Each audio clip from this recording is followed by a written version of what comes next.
Ano po dapat kong gawin para hindi ko magalaw ang savings ko?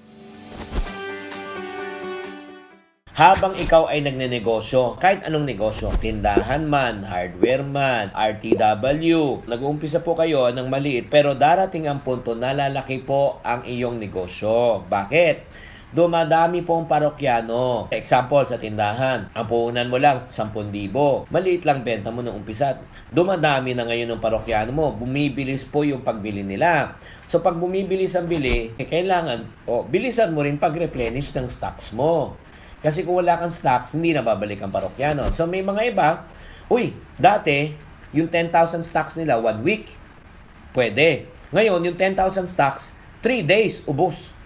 So, wala na mabili.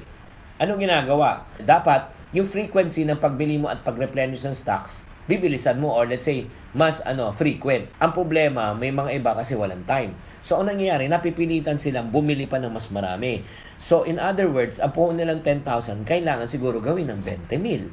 Ang problema ng mga iba, wala naman silang puhunan. So, ano nangyayari? Ginagamit po ang kanilang savings para mailagay sa negosyo. Pero, yun nga, iisipin nyo. Minsan, tinitingnan, nawala na ang savings. Alam mo, sa totoo lang, mas maganda, ilagay nyo po nga yung savings nyo, ipalaki sa negosyo. Bakit? Pag nilagay mo yung pera mo sa savings account sa bangko, ang kita lang po dyan ay 1% interest per annum. Pero pag nilagay mo naman sa inyong negosyo, ang iyong savings account, pwede siyang kumita ng 10%, 20%, 30% per transaction based on your tubo. Diba? Mas maganda siya. Thank you for watching. If you want to keep on growing and to stay inspired, subscribe and hit the bell button to get notified. Always think positive.